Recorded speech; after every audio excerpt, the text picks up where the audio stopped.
轩，我们这几天都在关注海鸥台风，它已经造成菲律宾很大的灾情，非常多人死亡，非常多人失踪。结果这个海鸥台风离开菲律宾之后，跑到越南去。我想说，台风的威力应该会减少，没有，狂风暴雨、大浪，现在变成是越南受害了。很难想象，这个海鸥台风的续航力也太会飞了吧？因为呢，它一路从菲律宾现在飞到越南的中部，结果没有想到一登陆之后就是拔山倒树而来，每小时风速149公里。来，你仔细看，这是在他们邻近地区，也就是海岸原本平静宁静的村庄，没有想到海水倒灌，全部呢应声的全部冲到了房子里面去，甚至最高的浪有还将近10公尺，那个是小海浪。你看哦，这是原本在海边旁边的住家，旁边的商店，它直接灌进来，而且它不是慢慢灌的，是一瞬间灌进来之后呢，规全部都冒起来，规间厝呢变成是我们讲的水乡泽国，对，吓死了，怎么会有这么离谱的状况？那你不要以为说在都市地区，甚至在内陆地区呢，就好到哪里去？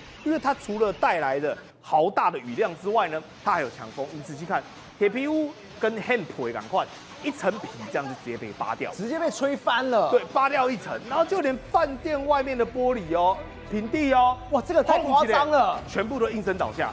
脆狗狗，全部脆狗狗，刚才我看有人弹九桃赶快弹进来对，它只是风哦，风就把这个饭店的玻璃是特别强化过的哦，全部都吹碎。而且你知道吗？在马路上有一个更可怕的一个情况，我们昨天讲的是铁皮被吹走，对不对？就是铁皮被吹到地板上，吹到地板上就算了，结果那个铁皮哦，到地板上之后，你有没有看到？赵尔跟螺旋桨一样，像一台直升机，就在原地一直旋转。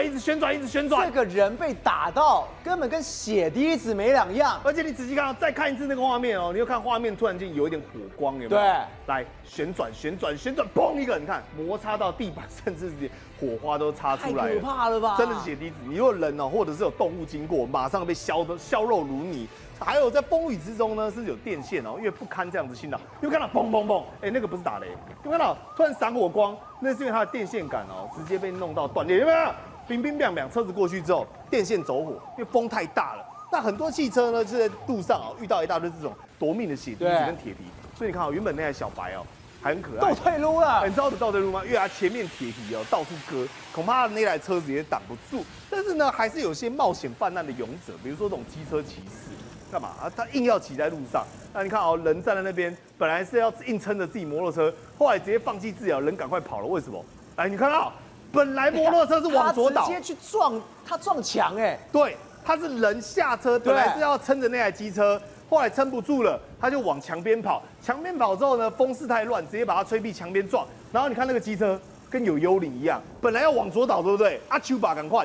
突然间逆转胜，硬往另外一边倒，代表这个风强到可以把已经要倒的机车撑起来，撑起来之后再往另外一边。但你知道吗？现在更倒霉的是什么？我们不是之前讲说菲律宾哦，一波未平一波又起，对，海鸥才刚走，然后呢就有一只凤凰要来，又有凤凰了，都鸟类啊，一直被鸟滴到哦。来，你看啊，凤凰他说现在问题是不是菲律宾？是我们台湾，台湾也有事，很有可能从西南沿海逐渐北上，也就是说会绕一个很大的一个 U-turn， 那最后面呢，再朝我们讲的东北的方向往台湾这边直接登陆。那你仔细看这个地点，吓死我了啊！这不就是台南跟高雄吗？那就最容易淹水的地方。所以他们现在在讨论一件事情，就是说在11月台湾其实非常罕见有这种台风登陆的现象。那如果这一次，我当然是希望不要了，最好是不要来。如果真的登陆的话呢，它是继1967年那时候有一个台风叫做吉打台风。那当时吉打台风是在1967年的时候登陆，是从花东这个地点，等于就是说，只要它在11月这个时间点登台，它是58年以来首个在11月这么晚的时间点的登台。那很多气象相关，比如说像林德，他当然讲说，这个在历史的案例当然是非常罕见，因为它的强度特别强，是大概在中度到强度台风之间。那我相信很多民众现在出门都有一种感觉，就是天气有点冷，衣服要多穿几件。那这么冷的天气状况下，竟然还有台风，他就说没办法，气候变迁。因为你觉得冷的时候，事实上在整个太平洋地区的海洋温度还是持续维持在26度到28度之间。宏观取材，厘清真相，犀利精准，深入剖析，时刻掌握关键，新闻时事不漏接。老时段，新气象，我是钟浩和，关键时刻2.0，全新出击。